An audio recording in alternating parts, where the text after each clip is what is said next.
It was the destiny of Manuel Roxas to govern during the most difficult era of our country's history.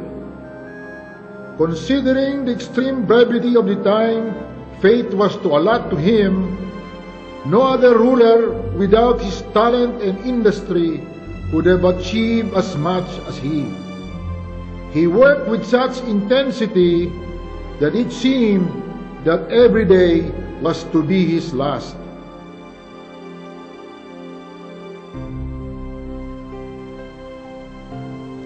President Manuel A. Roxas, my lolo, was honored with these words by national hero Don Claro M. Recto.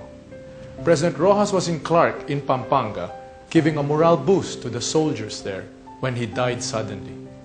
No one noticed anything was wrong with him until the massive heart attack came.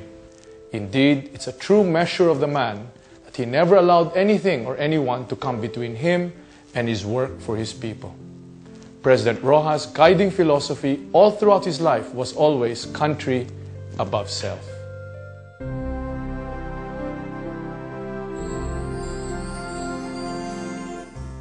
Young Manuel Roxas manifested a lifelong passion for learning. A product of public schools, he graduated with highest honors. He took up law at the University of the Philippines and topped the bar examinations in 1913. He then worked as legal researcher to the eminent Chief Justice of the Supreme Court, Don Cayetano Arellano. A year later, he joined the law firm of Don Sumulong as a trial lawyer. His grandfather's death, however, forced him to change careers. Back home in Capiz, he discovered the world of politics. At 27, he became the youngest governor and was elected president of the Governor's Convention. His whirlwind courtship and marriage to Trinidad de Leon, daughter of Senator Seferino de Leon of Bulacan, produced two children, Rosario, nicknamed Ruby, and Gerardo, also known as Jerry, who later followed in his father's footsteps and became senator. In 1922, he was elected representative of Capiz and became Speaker of the House of Representatives, a post he held for 12 years. In the years that followed, the campaign for Philippine independence was fought in the U.S. Congress. Sergio Osmeña and Manuel Roxas led independence missions to Washington, D.C. Here, he proved his mettle as an outstanding leader. Even American officials admired his eloquence and his grasp of problems and issues confronting both Filipinos and the American people. In 1932, they successfully secured the passage of hair horse cutting law from the U.S. Congress, which granted Philippine independence. Unfortunately, the Philippine Congress, under the leadership of Manuel Quezon, rejected it. Worse, Roxas was ousted from the speakership. As he walked out of the legislative building, he was hoisted on the shoulders of students and admirers who carried him all the way to his home along Taft Avenue. 1 year later, Quezon obtained from the U.S. Congress a similar law called Tidings-McDuffie Independence Law. It was readily accepted by the Philippine Congress. The law called for a constitutional convention in 1934. Manuel Roxas was elected to represent Capiz and became a member of a committee known as the Seven Wise Men, who led the drafting of the 1935 Constitution that established the 10-year Commonwealth period and the independent republic thereafter. Quezon was elected in 1935 as President of the Commonwealth and Sergio Osmeña as Vice President. Running this time with the opposition, Manuel Roxas won again as an assemblyman representing Capiz. Notwithstanding their belonging to different political parties, Quezon offered oppositionist Roxas the finance portfolio. As finance secretary, Roxas showed his brand of economic nationalism when he espoused ang bagong katipunan, the forerunner of the late President Carlos P. Garcia's Filipino First policy. On December 8, 1941, the Japanese forces attacked Pearl Harbor. On the same day, the Philippines was also bombed. It was a day of infamy and the beginning of 3 oppressive years of Japanese occupation in the Philippines. It was also the beginning of a very important and decisive chapter in the public career of Manuel Roxas. Roxas was assigned as MacArthur's aide and liaison officer between the USAFE and the Commonwealth government. He was responsible for sourcing food supplies from Capiz for some 120,000 soldiers under siege in Corregidor and Bataan. When a full Japanese invasion was evident, Quezon and his cabinet asked Roxas to join them in exile to America. Roxas declined, reasoning it was his duty to remain behind the embattled soldiers and the Filipino people. President Quezon thus conferred on Roxas the presidential powers of government in his and Vice President Osmeña's absence. After Quezon and Osmeña left, Roxas toured Mindanao and Visayas to help boost the morale of the people. Despite the grave danger to his life, Roxas refused all opportunities for him to be evacuated to Australia. Finally, he was captured and immediately brought to the imperial headquarters in Davao under Colonel Nobuhiko Jimbo, Chief of Staff of the Japanese Mindanao Command. He was sentenced to death by the Japanese High Command.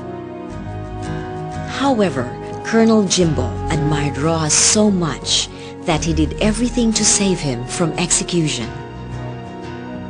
Brought back to Manila under house arrest, he continued to reject collaboration with the Japanese and started to work with the guerrilla movement.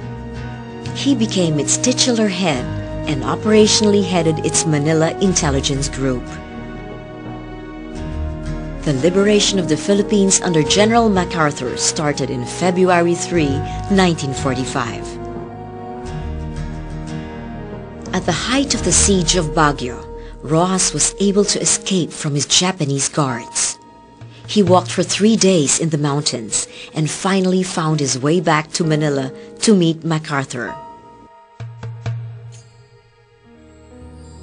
After the war, Vice President Osmeña came home to replace Quezon, who had died in the U.S. When Congress reopened, Roxas was voted overwhelmingly as Senate President. On April 1946, the elections for President of the Republic was held. Manuel Roxas defeated Sergio Osmeña. Roxas was proclaimed the last President of the Commonwealth on May 28, 1946.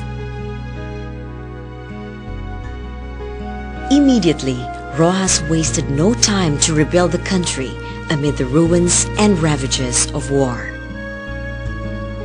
For the rehabilitation of our economic life and for the repayment of war damages will not, in themselves, produce an immediate reconstruction of our economy. Meanwhile, the needs of the Philippine people are immediate. We must have food. We must have funds with which to finance the activities of government, to provide for the restoration of law and order, the encouragement of production, and the beginning of a program of social reform. He helped feed the many poor people affected by the war. He reorganized the bureaucracy, established the central bank and the Rehabilitation Finance Corporation to hasten normalization, and built new schools for children left idle during the war. He worked long hours to streamline government operations to serve the poor first, enlisted the help of wealthier people towards faster rehabilitation, and negotiated foreign treaties and various forms of support from other friendly countries. On July 4, 1946, he finally tasted the symbolic fruit of all his labor and the collective struggles of the Filipino people, their blood, sweat, and tears. To proclaim the independence of the Philippines as a separate and self-governing nation. Before a large crowd in Luneta, the American flag was slowly lowered down by the U.S. ambassador. At the same time, President Manuel Roxas slowly and gently raised the Philippine flag until it reached the very top of the silver pole, flying majestically to the triumphant beat of the Philippine national anthem. The Philippines was finally an independent country. Then the booming voice of the man of the hour was heard, President Manuel A. Roxas. As we stand at this moment, facing the thorny path of the future, trying our first unaided steps on the road which leads to tomorrow, let us take comfort in our national sturdiness and courage. Whatever our role in history, of one thing we may be sure, the Filipino, strong in his faith and steadfast in his loyalty, will support our nation come what may. It will live and endure the shocks of time. This is our faith, and this is our resolve. These are the words of Manuel A. Roxas, the last president of the Commonwealth, the first president of the Philippine Republic. Lolo Manuling, your hopes and dreams were not in vain. Your son, Senator Jerry Roxas, continued on your life's work for our people. And I too am dedicated to your vision of country above self. Your legacy lives on in my heart and in the hearts of our people.